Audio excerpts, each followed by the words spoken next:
You know what it is. It's your guy, Rhett Butler, and this is that pretty left hook. Hitting you in your goddamn liver. Yo, what's up, fool? We back. All praises due to the Up On Game Network, man. We in the building. Selassie, all that good stuff, man. Boyaka, fool. Shout out to my man, LeVar Arrington, and the whole Up On Game team. But check this out, man. Yo, boxing is still ridiculous. Pause. Jake Paul announced he's going to be fighting Anderson the Spider Silva. We got the problem child versus the Spider. Now, I'm going to tell you why I like this fight more than anything. First and foremost, yo, Jake Paul ain't scared of shit, man. Facts. Well, you're saying, well, Rhett, he copped out with the Hakeem Rahman Jr. situation. He was acting like Son was going to be too heavy. He didn't want to run in there. He knew the dude was a natural heavyweight. He didn't want to run up in there. Son said he could make the weight. Then he said he just needed a couple extra pounds. What was the problem? Regardless of that situation, let me tell you something right now. If you don't understand that by Jake Paul agreeing to fight Anderson the Spider Silva is way crazier than thinking about attempting anything with Hakeem Rahman Jr., you don't know shit about boxing. Shout out to Roger Mayweather. God bless. Let's get into this. Jake Paul announced the fight. You got to respect this. It is what it is. This is what Jake said. The plan on the announcement. The plan is for me to fight at 185 pounds going forward, and that's what I wanted. This fight given it was the weight Anderson Silva fought at during his reign as the most dominant UFC champion ever. Anderson's team asked if we could set the weight at 187, which is 2 pounds more than what I wanted. That level of professionalism and precision is appreciated. And of course, I agreed to this request. You know, Jake tried to fight Tommy Fury, Tyson Fury's brother. He then tried to fight Hakeem Rahman Jr. Obviously, Tommy Fury couldn't get into the country. Couldn't get a visa. You know, this is all based on Daniel Kinahan. For those who don't know, this is like the Irish John Gotti, so to speak, the Irish, you know what I'm saying, El Chapo. This guy was moving big things, but we ain't gonna talk about that allegedly. And now, since he's on the FBI's most wanted list, and they don't know how to find this guy, they believe that he funded a lot of the Furies, both Tyson and Tommy's careers, as well as a lot of other fighters. Some of them have been very vocal about this in they win speeches, just like people shout out Al Heyman. They shouted out Daniel Kinahan. And now they won't let Tommy Fury in America. Fast forward, Jake pivoted, tried to get Hakeem Rahman Jr. in the situation. Hakeem is a natural heavyweight.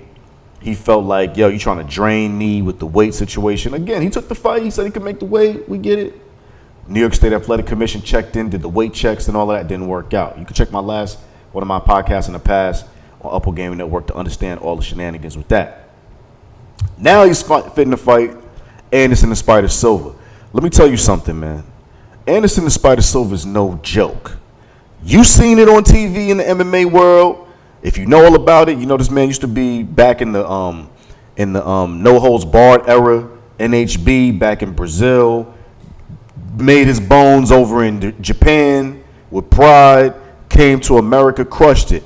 If you don't know my history, I've been a fight facilitator, coordinator, working with promoters for years, all right, as well as doing the journalism thing.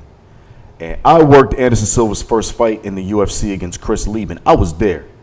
It was in the Hard Rock Hotel and Casino at the Joint. For those of y'all who understand boxing, the Joint, small little theater. Anderson did his thing in there, main event. Man, he came out. I'll never forget this fight, man. I'm going to talk about this on another day, on another situation we're going to do here on this podcast. But all I know is son came out. He beat this man senseless in like one round. It was crazy. It was actually the first time my mom saw me run a fight. She came out from New York to Vegas in the whole nine. So that whole situation was special for me. But ever since then, I've been watching Anderson do his thing up close and personal and like everybody else, either on screen or in the stands. And I'm going to tell you right now, man, this guy's a pure fighter. Like, he takes his wins and he takes his L's the same. He's 100% honorable. He treats training like life. This is not a game for him.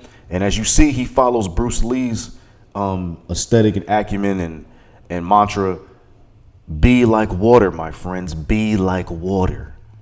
You know what I'm saying? Shout out to the Like Water documentary. I was a part of that too. Check the credits, fool. I've been around, fool.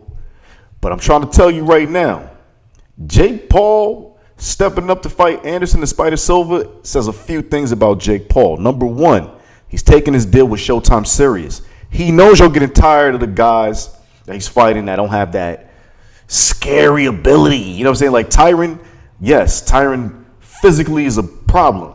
However, two times took a L, right? Then again, the first time Tyron was doing good too. So let's not take that away from Tyron. First fight he did good. Second fight he caught the sleep. You know what I mean? It is what it is. It's the game. That ain't no shade at Tyron. He's a fucking G. He walked up in the ring just like he walks up in the cage. He's about that life. But between Ben Askren, the social media dudes before Ben Askren, and of course Nate Robinson, who tried, but that's not his thing. That's not his game. His game is basketball. People now, since, you know, Jake Paul is what? 5 fights deep. You know what I'm saying? All KOs, with the exception of the one Tyron fight, which was a split decision. Now they want to see what's really going on. And you had to fight somebody official. Anderson Silva is the definition of combat sports official. This man is 34-11 in MMA. This man still holds the most consistent win streak in UFC history. This man's a problem. He was the middleweight champion. For those who don't know, middleweight in the UFC or MMA is 185 pounds. He had the longest title reign in UFC history at 2,457 whole days, my man. Okay? The guy's a problem. I mean, the guy's a whole problem. So, you know, now we're going to say, well, yet again, Brett, there you go. He's fighting another MMA fighter. Yo, stop, pause. You don't know shit about boxing. Anderson's been boxing since he left the UFC from his last fight when he got knocked out by Uriah Hall in 2020. He's been boxing ever since. Now, mind you, Dana White, the president of the UFC, said, oh, anybody books this man for any fights, you're crazy, trying to kill a man, whatever. Anderson said, yo, you don't know me like that, buddy. You don't know me like that, buddy. And he stepped out of that situation and fought Julio Cesar Chavez Jr. Yeah, we know he's not his daddy. His daddy was the man. Some say he's the greatest of all time because he had more wins before the loss than Floyd and all of that in terms of being undefeated. But he did take L's, so, you know, Floyd got him on that one. But Anderson beat Julio Cesar Chavez Jr. You know what I'm saying? Julio Cesar Chavez Jr., there's a lot of jokes about this guy, but he's not a slouch. Like, we can't take away the fact that he's 53-6-1. Like, say what you want. He's 53-6-1, man. He has 34 knockouts in his career. Like, you can say what you want. But a guy coming from MMA can fight a guy that has that many fights, and he split decisioned him in his first boxing match since leaving the UFC and having a really long career. You don't know shit about boxing if you think that's some clown shit, man. This is real stuff right here. On top of all of that, man, then he fought Tito Ortiz. Yes, he went and fought an MMA guy in boxing. He knocked Tito out in 1 round, man. You know, it was a plan 8. He knocked him out in 1:22 in 1 round. It's Anderson Silva. Now he's going to fight Jake Paul. This is real, man. Yo, what can you say, man? You got to give Jake Paul some props for this, right? Not only is he still continuing his war of words with Dana White, he's pulling back old Dana clips, saying you would never face Anderson. He's taking it to him. He's pulling out clips of old legendary boxers, respectfully, and saying to y'all as well, because he also had in his clip, my man, the 2 Magic Men, Paulie Malignaggi, and of course Antonio Tarver, and you know, these guys are not believers. You know what I'm saying? Paulie's saying, yo, you need to go fight Julio Cesar Chavez Jr., somebody Anderson just beat. Like, Anderson's too serious for you. Legit situation to say. You know what I mean? That's not a bad thought process. But Jake is stepping up in there. You know, the guy got a deal with Showtime, right? If you got a deal with Showtime, you can't really be playing no games, man. Not everybody gets that situation, especially a non-boxer, and I know this guy's a boxer now, so that's respectfully as well. But you didn't come up those ranks. You didn't do all of those things. So you're still technically a guy that is turning what can be considered a sideshow into something legitimate. Fighting Anderson Silva definitely is a major step up. It's still in the same vein of you fighting MMA guys and all of that, but Anderson's the real deal. There's nobody that's going to disrespect you fighting Anderson Silva. That is a real fight. And you can only give this guy props because all the betting odds are going to be on Anderson. Facts. I want you guys to hear what Anderson had to say. Because, he's obviously a very humble, respectful guy that has a lot of, just great energy around the fight business. And he's always just a cool dude, very spiritual as well. This is Anderson. I know that in life, everything has its purpose. Silva said this in a statement.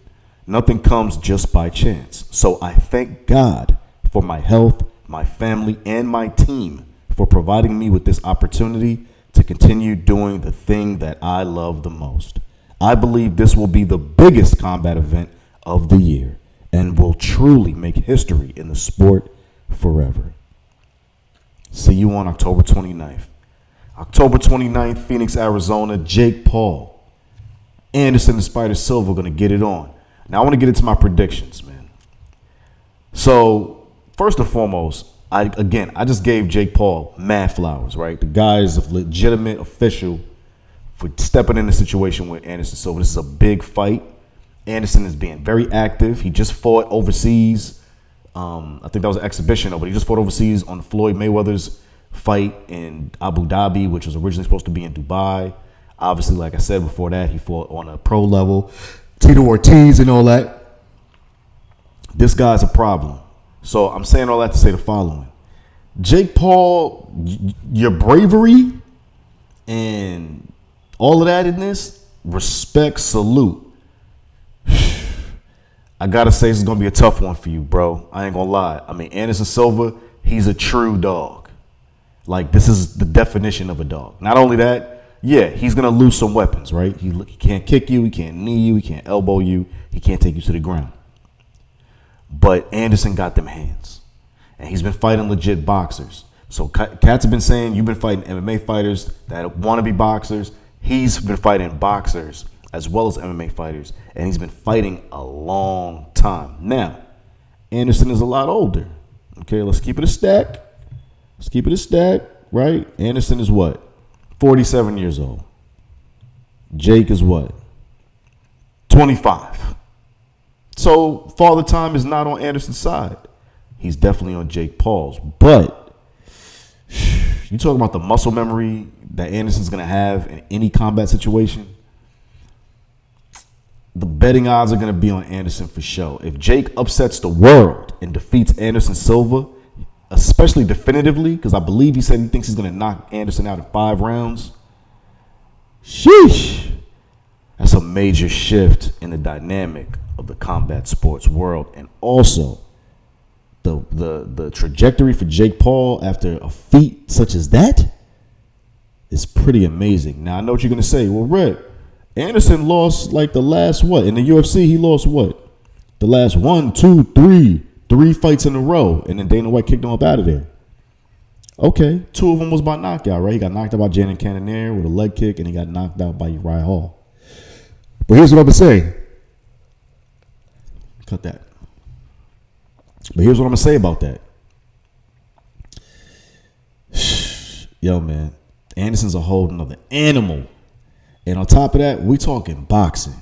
We're not talking MMA.